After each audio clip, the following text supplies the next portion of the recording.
From Hollywood, International Silver Company, creators of 1847 Rogers Brothers Silver Plate, presents The Adventures of Ozzie and Harriet, starring America's favorite young couple, Ozzie Nelson and Harriet Hilliard.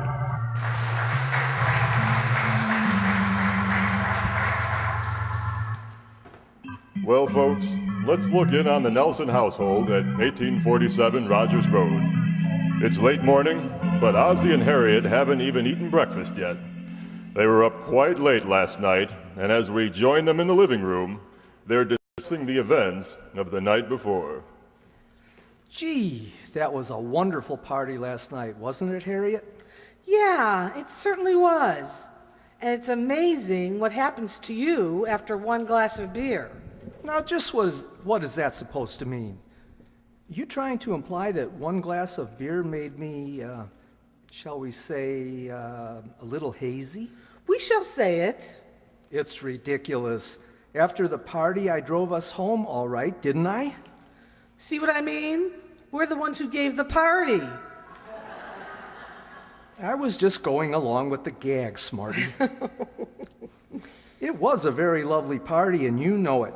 Have you called the insurance company yet? No, I haven't really checked to see if there's any damage. Say, we certainly had a lot of interesting people here last night, didn't we? Yeah, I wonder who they were. A lot of them were complete strangers to me. Of course, I was busy most of the evening being the perfect host. Oh yeah, you were the perfect host. Well, now why do you say it that way? I thought I was very attentive and very charming.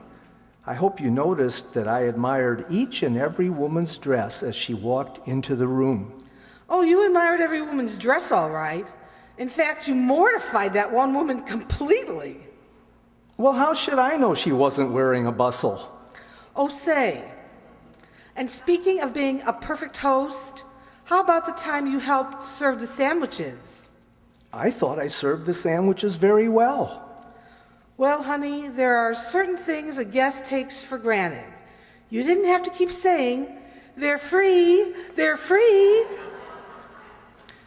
Oh, don't be silly. Everyone knew I was only kidding. Oh, and by the way, dear, if we ever give another party, let's not invite that Charlie, huh? Charlie who? Well, you know, that Charlie, well, whatchamacallit. Oh, him. I thought you liked him. Oh, I guess he's all right, but well, he's such a ham. Always trying to hog the spotlight and be the life of the party. Well, I didn't notice. When was that? When? Why, every time I began my impersonation of Edward G. Robinson. You know, the one where I put the cigar in my mouth and I say, "Oh, so you guys are gonna..." Oh, okay, dear. Okay, I've heard it so many times. Well, and another thing, how Charlie can tell those corny old jokes. Gosh. Oh, hey, did you notice how all the women left the room every time somebody started telling a risque joke? Yeah, that always annoys me. Why can't they let the men hear it too? It was a swell party, though. I really had a wonderful evening. Wasn't it fun dancing for a change? Yeah, it sure was. Hey, how about that big fat friend of yours doing the rumba? Yeah, she was quite a sight. I'll say, every time she danced around the room once, she rearranged the furniture twice. I wonder if Gloria has breakfast ready yet. I'm absolutely starved. Starved? Well, not exactly, but you know how us women like to exaggerate a little. Oh, yes. Which brings up a little matter I've been wanting to talk to you about. Oh, what's that, dear? That exaggeration of yours at the party last night, the one that involved me. Well, I've been wondering when you were going to bring that up. Why did you announce to everybody that I could do 50 push-ups? Well, I'm proud of you, dear. Were you proud of me when I could only do 7 and nearly burst a blood vessel? You certainly let me down. That's just the point I'm trying to make. I didn't let you down. You built me up too high. Well, how would it have sounded if I'd said, my husband can do 5 push-ups? That'd be pretty small potatoes. So I simply said 50. You noticed that everybody was very much impressed. Yeah, until I couldn't get up after the 7th one. If you must exaggerate, dear, I wish you'd leave me out of it. Oh, here's David. Good morning, son. Morning, Pop. Morning, Mom. Good morning, David. When are we going to have breakfast, Mom? Well, maybe I'd better go out in the kitchen and see how Gloria's coming along. The party kept her sort of busy last night, and she cleaned up afterwards. I'll be back in a minute. How was the party last night, Pop? Oh, it was a lot of fun, except for one embarrassing situation your mother got me in. What happened, Pop? Well, your mother insisted on bragging on me, and she just let herself go. Of course, she's a very lovely and wonderful woman, and I wouldn't criticize her for the world. But oh, brother, how that gal can exaggerate things. I know, Pop. When she tells other kids' mothers about my grades, she always adds 5 points onto every subject. I'd like to hear what she'd tell them if you made 100 in something. Don't worry about it, Pop. There's not a chance. Well, why not, David? Well, nobody's perfect, you know. Now, where did you pick up that line? From you. Oh. Well, when you get older, son, you'll find out that women are the biggest problem in a man's life. They're so stubborn and obstinate, yet at the same time, they're so changeable and confusing. It's impossible for you to figure them out. Well, gee whiz, Dad. Why do men marry them? Well, I'll take that up in a different talk. Right now, it's your mother's exaggerating I'm going to work on. How, Pop? Well, I don't know just yet. Say, David, I've got it. Why didn't I think of this before? This is wonderful. What is it, Pop? It's the old psychology. You see, all I have to do is start exaggerating things much worse than she ever dreamed of. When she sees how silly that sounds, she'll quit exaggerating things herself. Do you understand? Sure. Oh boy, that sounds good. Now, David, don't be surprised at anything I say at breakfast. I may say some very strange things, but I think this will cure your mother. Okay, can I help you? Well, thanks, David, but I can handle it myself. When I really make up my mind to change something about your mother, you know what happens. I sure do, Pop, but you might as well try anyway.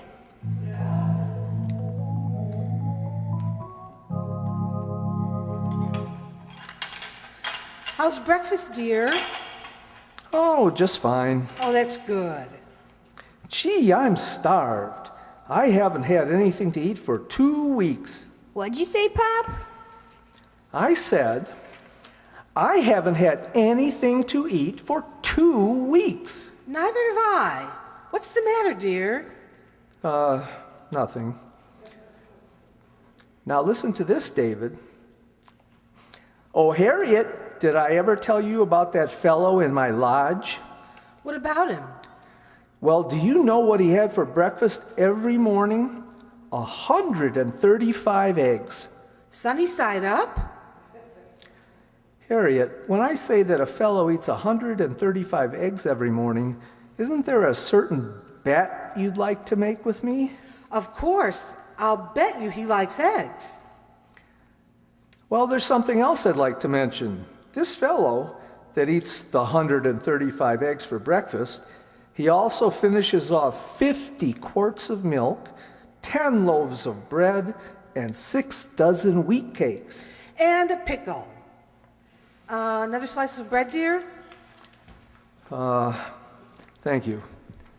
By the way, Harriet, I saw the strangest thing in the paper this morning.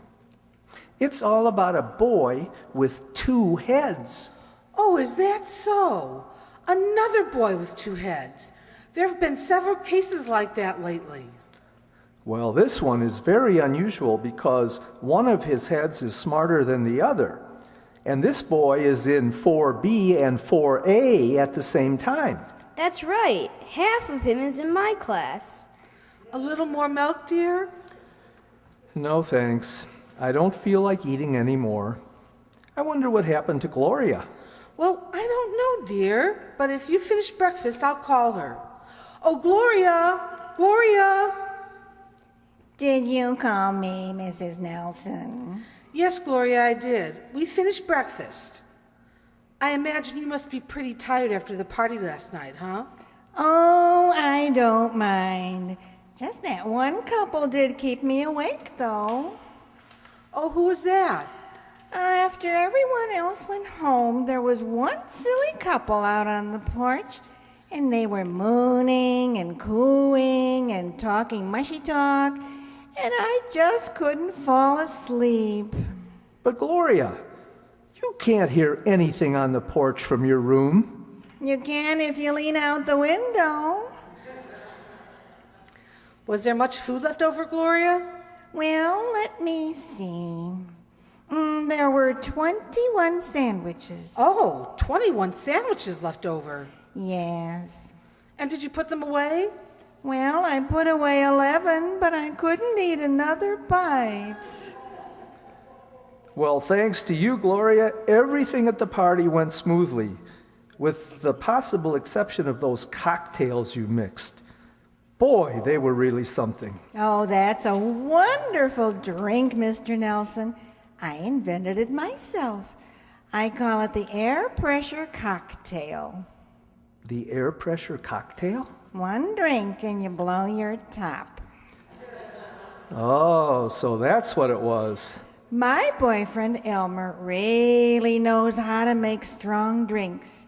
He once mixed a drink, and all he took was one sip, and he ran up the wall and drew a great big picture of an automobile on it. Why, isn't that ridiculous? Yes. And then I took a sip, jumped in, and drove home. Well, I better get this pile of dishes and put it away.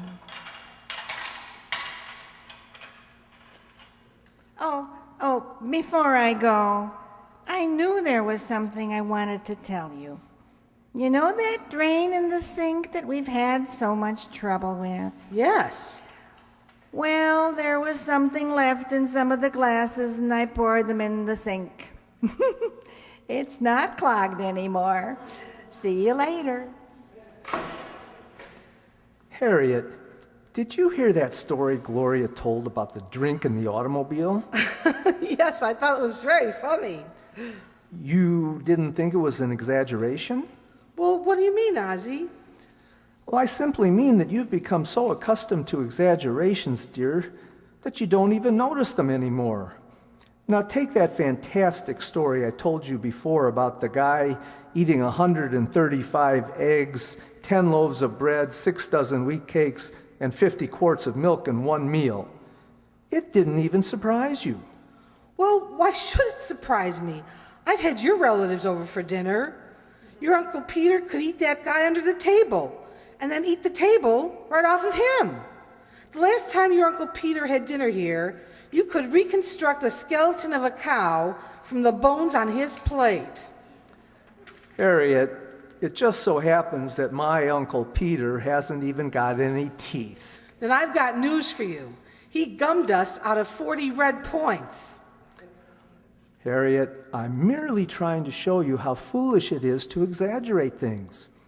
I know you don't mean any harm, but it's little things, like the price of a dress, the age of a piece of antique furniture.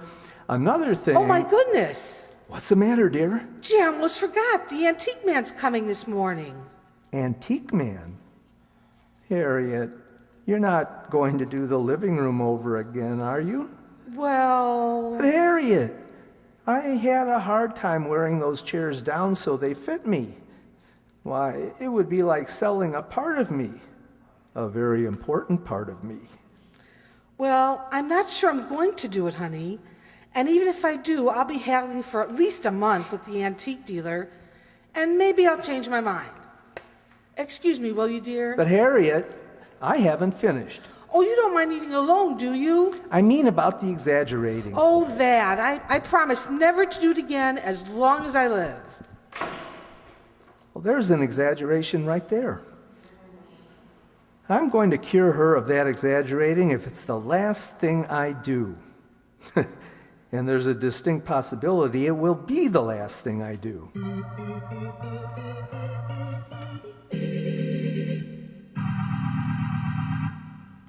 The silver plate of 1847 Rogers Brothers is about ready to take a trip. Yes, ladies and gentlemen, America's finest silver plate is all set to go from Meridian, Connecticut, to the silverware dealer to you. And let me tell you, it will make the trip in style. 1847 Rogers Brothers silver plate will leave Meridian groomed in perfect beauty, as lovely as artistic hands can make it. And I'll wager if you could be around when it arrives at your silverware dealers, you'd see that old expert's eyes light up with welcome. It's been a long time since he's seen silver plate with the exquisite, unmistakable craftsmanship of 1847 Rogers Brothers. A long time since he's been able to say to one of you, "Now here's silver plate with design features formerly found only in solid silver." Well, it's been a long time since you've seen 1847 Rogers Brothers silver plate yourself, but it won't be much longer. 1847 Rogers Brothers silver plate is coming your way soon, so keep an eye out for it. Give it a welcome home. It's America's finest silver plate. Your silver plate, created by famous 1847 Rogers Brothers.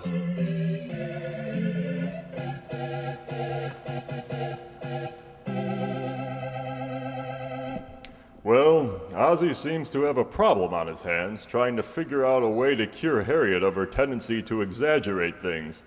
Right now, he's out on the front lawn thinking things over and hunting for devil grass when the Bobby Sox department from next door calls to him. Hello, Mr. Nelson. Oh, hello there, Emmy Lou. How you doing with that devil grass? Oh, pretty good. I wish that was my only problem. Oh, something serious? Well, no, not really. But it's something that might eventually prove embarrassing. Oh, could I be of any help? I've got $9 saved up from my allowance. Oh, well, thanks very much, but that's not what I meant this time. You see, I've been trying to prove something to Mrs. Nelson. So far, I've been completely unsuccessful. Well, what's it about? Well, it's this business of exaggeration, Emmy Lou.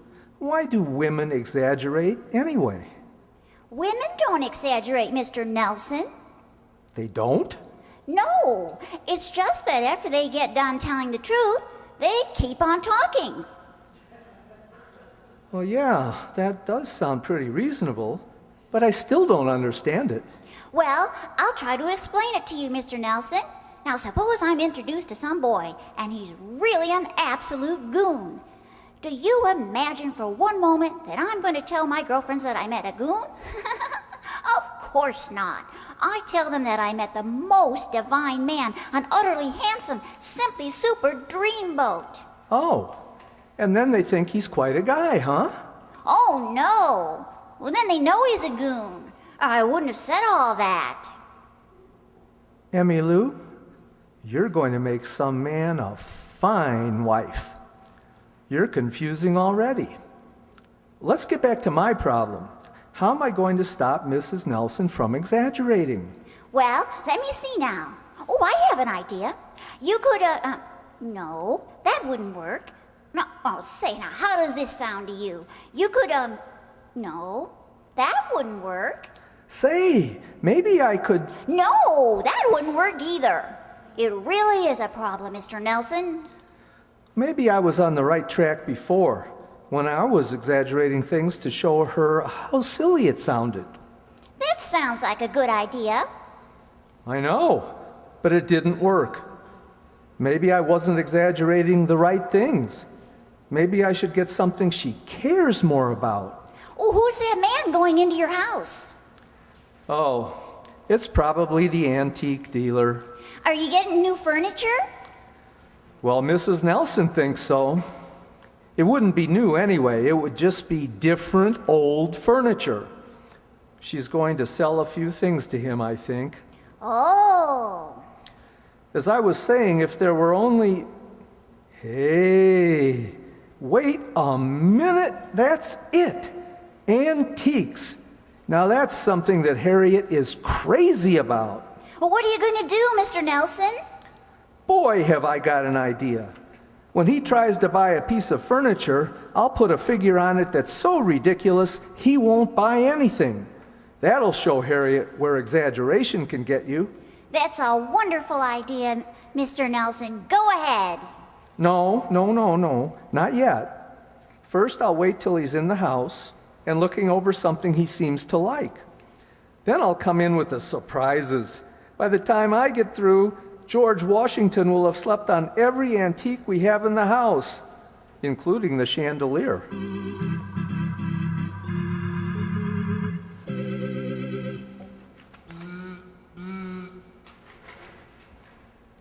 Mrs. Nelson? Yes. Are you Mr. Johnson from the antique shop? Oh, no. My name is Clark. I'm from the county tax assessor's office.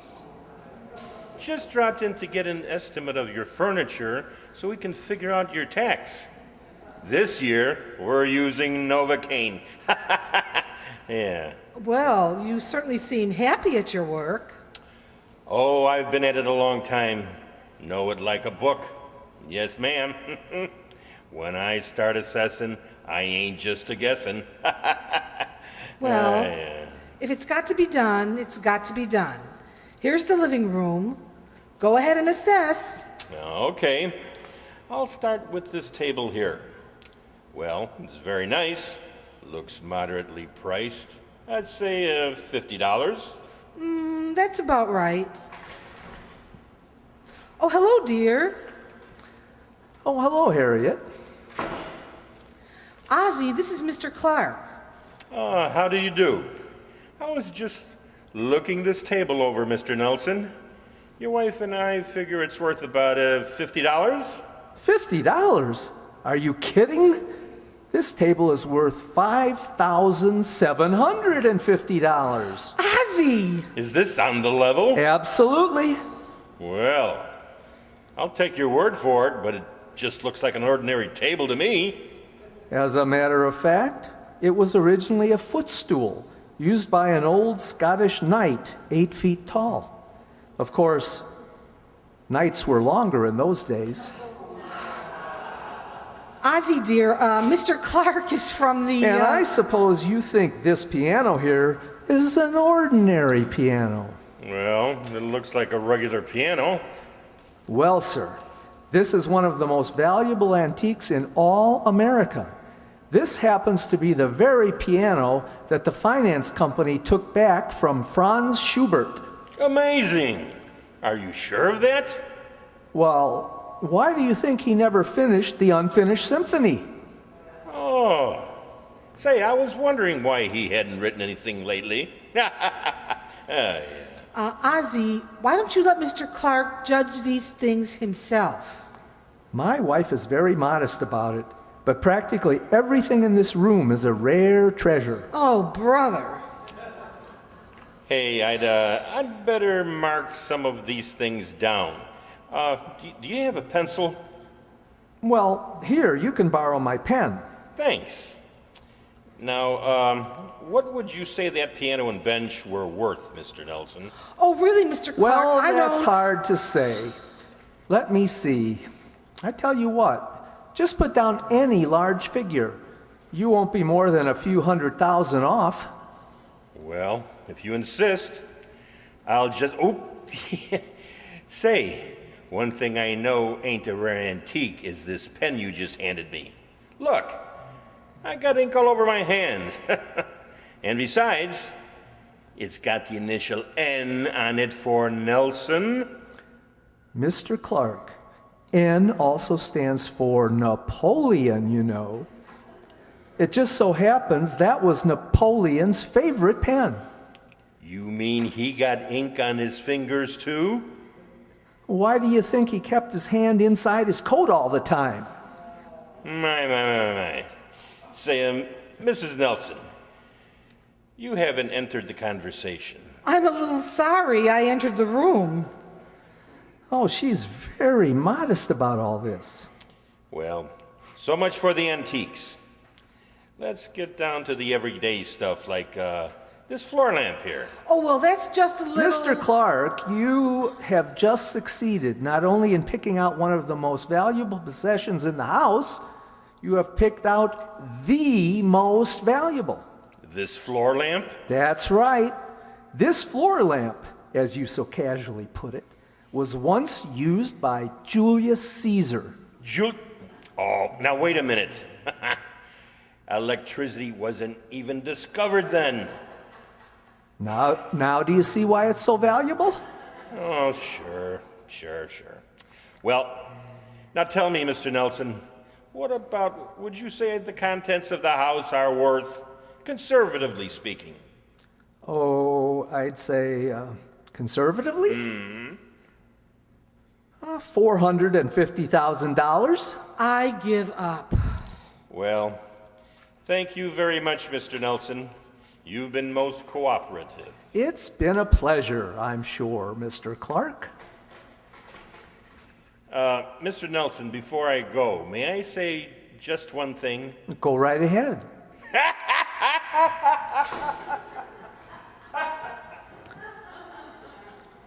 A silly sort of a fellow, isn't he? But a nice chap. Ozzie Nelson, will you please explain those ridiculous stories you were telling that man? The way you were exaggerating.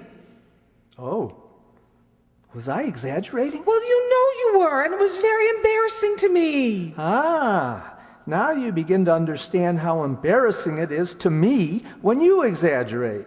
Darling, I hate to take that big happy smile off your face, but do you know who that nice man was? Well, certainly, the antique man. No, dear. That was the assessor for our personal property tax. And this year, it's gonna be a honey. Oh, no. Oh, yes. Go on, tell me. I deserve it. Tell me what you think of me. I'm a dope. I'm a moron. Isn't that what you want to tell me? Of course not, darling. You meant well. I think you're the smartest, the sweetest, the cleverest, the handsomest, the most wonderful husband in the whole wide world. Well, at least I got you out of the habit of exaggerating.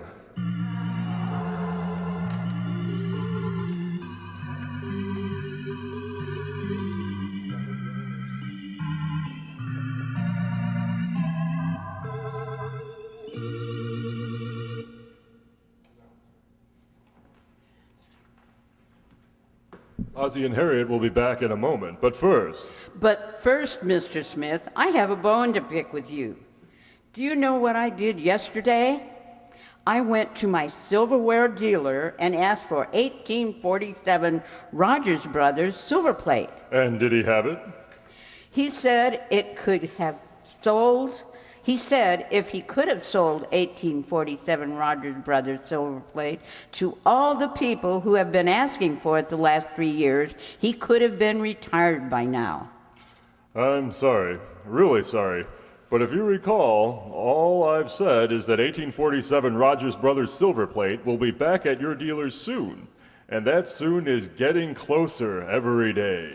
Well, perhaps it's a little my fault. I'm so anxious to get 1847 Rogers Brothers silver plate, I run every time I hear the name. And by the way, I saw a lovely 1847 Rogers Brothers pattern in a magazine the other day, and I've been trying to remember the name of it. Well, what's it like? Well, it has 2 floral ornaments, one right where the shaft joins the bowl, and the other about halfway up. Oh, that sounds like adoration. That's it, adoration. Did you notice how richly raised those ornaments were?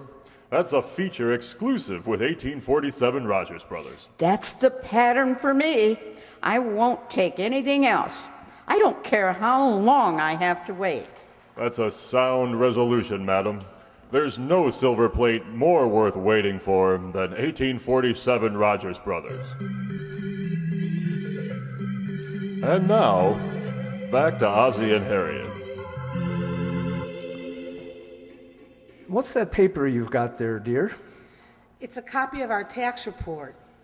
We owe exactly $152,740. And by the way, dear, from now on you'd better wipe your shoes before you come into the house. Our living room alone is worth $500,000. Golly. Well, I'd better get down to the tailor shop tonight. The tailor shop? What for? Well, from there you can dig the shortest tunnel under the bank on the corner. Well, I guess you suffered long enough. Honey, get that prison pallor out of your face. Our tax bill is very small because Mr. Clark got the correct figures and it's all straightened out. Well, Harriet, that's wonderful. Marvelous. How did it happen? Well, all the time you were telling Mr. Clark those ridiculous things about our furniture, Yeah? I was standing behind you, making certainly widely used motions with my finger and forehead to indicate that your mental development had been arrested rather prematurely. And then later, I phoned him to make sure. Well, that's swell, I guess. But, well, just what did you tell him? Well, you understand, dear, we were in a tough spot. Yes, I know. What did you tell him? In an emergency like this, you have to think fast. You know, I had to say something. Harriet, what did you tell the man? I told him you had a brain the size of a peanut. There you go. Exaggerating again.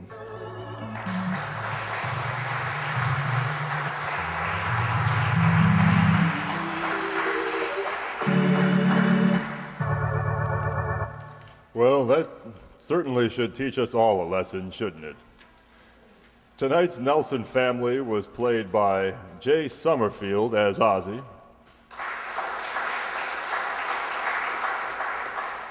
Sue Gadzinski as Harriet,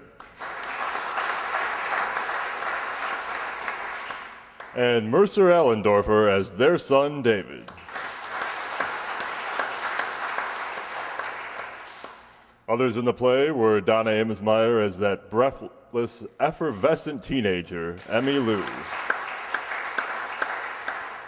Rob Krasneski as the antique dealer, tax assessor. And Ellie Babka as the Nelsons' maid, Gloria.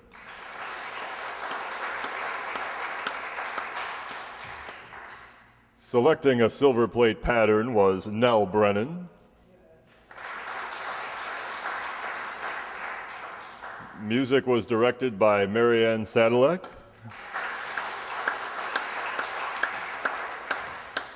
Our sound was created by Tom Lenz. And I am yours truly, John Words.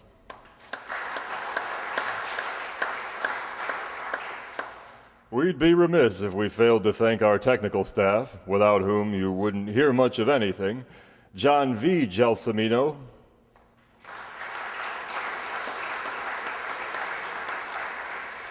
and his assistant, Joe Macchia.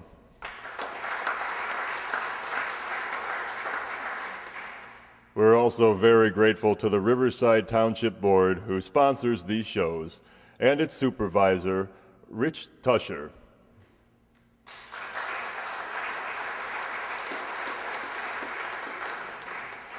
Please remember that you can watch us on local TV Network 6 at 6 p.m. every evening, and also on your computer's internet by keying in www.riversideradio.net.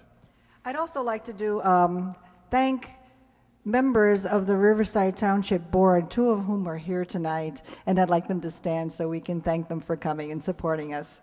Are there any others here? These are the only two I know.